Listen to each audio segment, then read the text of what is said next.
This channel does not promote any violent, harmful or illegal activity. Good morning, শুরু করছে দমদার 10 টিভি9 বাংলায়। Lima রয়েছে আপনাদের সঙ্গে। নজর রাখবো দমদার সব খবরের দিকে। ক্যানিং এর যুবককে পিটিয়ে খুনের অভিযোগ, এই মুহূর্তের ব্রেকিং নিউজ। ক্যানিং এ যুবককে পিটিয়ে খুনের অভিযোগ ভাইরাল হচ্ছে সেই সিসি ক্যামেরার ফুটেজ। 7 সকালে ক্যানিং এর তালদিতে হারহিম করা ঘটনা। চুরির অভিযোগে যুবককে গণপিটুনির অভিযোগ। স্থানীয়দের দাবি, পুলিশের সামনেই ওই যুবককে বেপরোয়াভাবে পেটায় কয়েকজন যুবক। গণপিটুনির পর দড়ি দিয়ে বেঁধে টেনে হিঁচড়ে নিয়ে যাওয়া হয়। কেন তারা আইন নিজের হাতে তুলে নিয়েছিল? আমি অভিজ্ঞান আমাদের প্রতিনিধির কাছ থেকে এই প্রশ্নের উত্তর নেব। অভিজ্ঞান,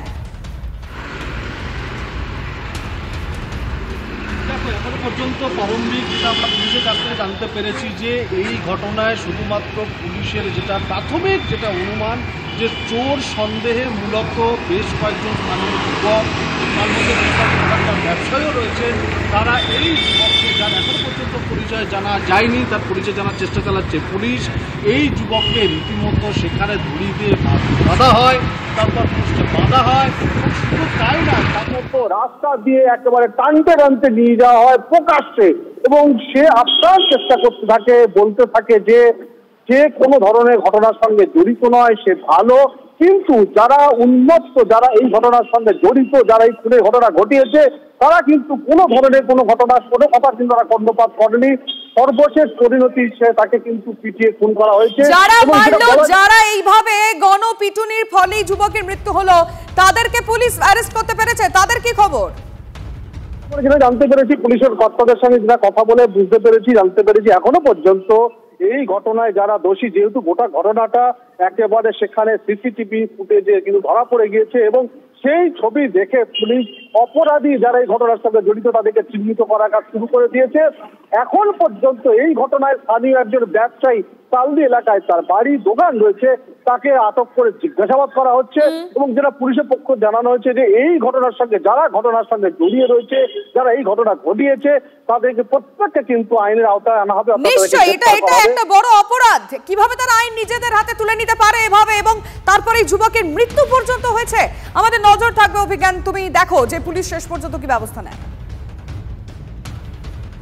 ছেলেটা দড়িয়ে না বেঁধে ধরে খাচ্ছে, বলছে আমার মারবেন না, তোমরা আমার ভুল বুঝছে। তাও এরকম মারছে, বাঁচতে আর বৃষ্টি হচ্ছে, তখন 12টা বাজে, খালি ছুট পাড়াবাড়ি করছে। ওই পাড়ার একটা ছেলে, এই পাড়ার একটা ছেলে, চুরি করতে এসেছিল এখানে বা এ হয়েছে, তাকে অল্প মেরে তাকে পুলিশ হাতে দিয়ে দেওয়া উচিত স্যার। মানে আইন নিজের হাতে নেওয়া তো উচিত নয়।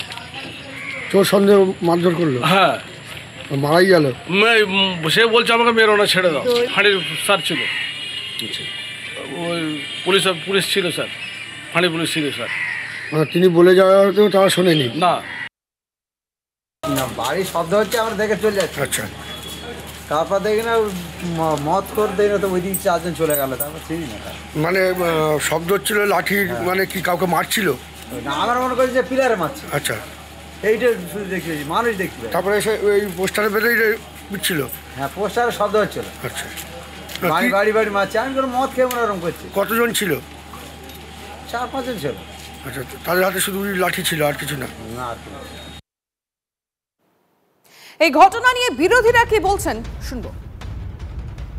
পশ্চিমবঙ্গের বুকে শাসন ব্যবস্থা নেই, গণতন্ত্র নেই, আইন ব্যবস্থা সম্পূর্ণরূপে আজকে ব্যর্থ, যে কারণে আজকের নিজেরাই আইন ব্যবস্থাকে হাতে তুলে নিয়ে আর উন্মুক্ত জনতার রক্তের হোলি খেলছে।